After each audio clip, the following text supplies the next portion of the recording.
अस्सलाम वालेकुम प्यारे दोस्तों। बनी इसराइल में दो भाई रहते थे, जिनमें से एक मुसलमान और दूसरा काफिर था। लेकिन दोनों दरिया के शिकारी थे, यानी मछलियों का शिकार किया करते थे। काफिर खुद को सजदा करता और मछलियों के लिए दरिया पर जाल डालता, तो इतनी मछली आती कि जाल को खींचना मुश्किल हो जाता था। लेकिन जब मुसलमान जाल डालता तो मुसलमान के जाल में सिर्फ एक मछली आती।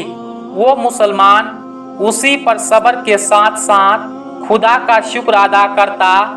एक मर्तबा उस मुसलमान की बीवी अपने मकान की छत पर चढ़ गई तो उसकी नज़र काफिर की बीवी पर पड़ गई, जो जेबर और बेहतरीन लिबास पहनी हुई थी।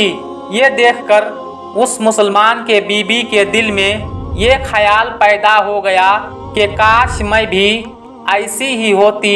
तो काफिर की बीबी बोली कि तुम अपने शौहर को राजी कर लो कि वो भी मेरे शौहर की बुत की इबादत किया करे, ताकि तू भी मेरी तरह मालदार हो जाए। ये सुनकर मुसलमान की बीबी कुछ गमज़दा होकर नीचे आ गई।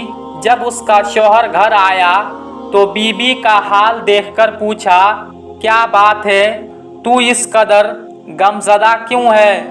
उसकी बीबी कहने लगी, बस अब बहुत हो गया, या तो मुझे तलाक दे दो या फिर अपने भाई की बुत की इबादत किया करो। ये सुनकर उसके शौहर कहने लगे, ये खुदा की बंदी खुदा से नहीं डरती? ईमान के दौलत के बाद जो कुफ्र की बातें करती है। वो औरत बोली, बस अब बहुत हो गया, मुझे ज़्यादा बातें ना बताओ, मैं इस तरह गुर्बत में नहीं रह सकती। अपने भाई की बीबी को देखो, जो जेवरात और कीमती लिबास पहनी है।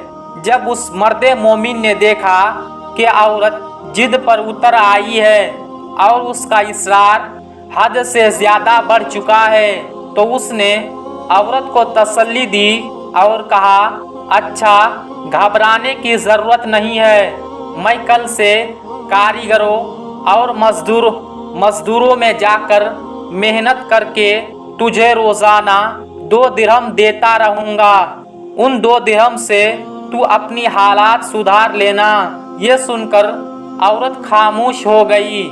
जब सुबह हुई तो वो मुसलमान मजदूरी की तलाश में निकल पड़ा, लेकिन किसी ने उसकी बात ना सुनी। वो फिरता रहा, शहर शहर गांव गांव की खाक छानता रहा, लेकिन किसी ने उसकी मदद नहीं की। आखिरकार मायूस होकर दरिया के किनारे पहुंचा और शाम तक अल्लाह की इबादत करता रहा। रात को जब घर आया तो बीबी ने पूछा, आज तुम कहाँ थे? तो वो कहने लगा, मैं बादशाह की खिदमत में था।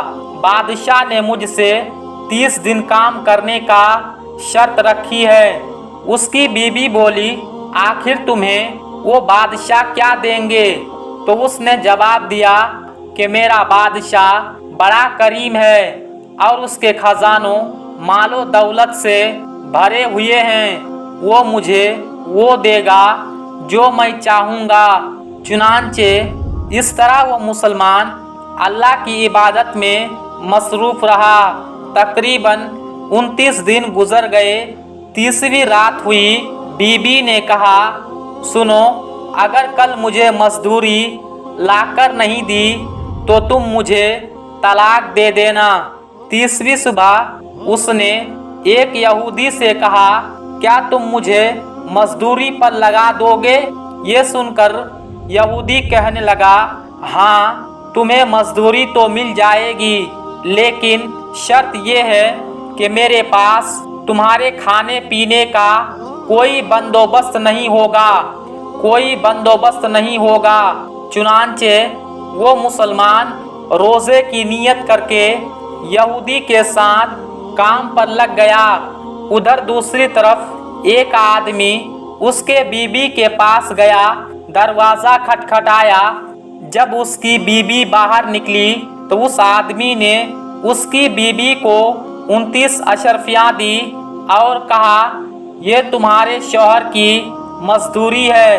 तुम्हारे शौहर 29 दिन से बादशाह के काम में था, यहाँ तक कि तुम्हारे शौहर ने बादशाह को छोड़ दिया।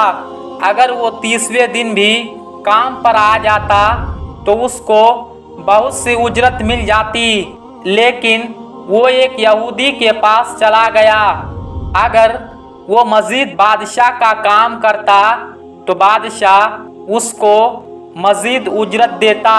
बस ये लो 29 अशरफियाँ। इसमें से एक अशरफियाँ इसलिए कम है क्योंकि 30वें दिन आपके शौहर काम पर नहीं गया। चुनांचे वो औरत उनमें एक अशरफियाँ लेकर बाजार गई। सुनार ने जब अशरफी देखी तो 1000 दिरहम उस औरत के हवाले कर दी। शाम को जब वो आदमी घर आया तो वो औरत उससे पूछा, आज तुम कहाँ पर थे? उसने जवाब दिया, आज मैं एक यहूदी के साथ काम पर था। उसकी बीवी ने कहा, आखिर बादशाह की खिदमत तर्क करके तुम दूसरों की खिदमत क्यों करते हो? फिर उस औरत ने अपने शौहर को अशरफियाँ वाला वाक़या सुनाया, जिसको सुनकर वो मुसलमान रोते रोते बेहोश हो गया। जब उसको होश आया तो अपनी बीबी से कहने लगा, अफसोस मैंने बादशाह दो जहां की खिदमत का हक अपने ऊपर लाजिम ना किया। उसने अपनी बीबी को छोड़ दिया और पहाड़ों की तरफ चला, जहां खुदा की इबादत में मसरूफ़ रहकर बकिया ज़िंदगी गुजार ली और वहीं पर उसका इंतकाल हो गया। दोस्तों, आज के इस वीडियो में बस इतना ही। मिलेंगे अगली वीडियो में, तब तक के लिए अल्लाह हाफिज़।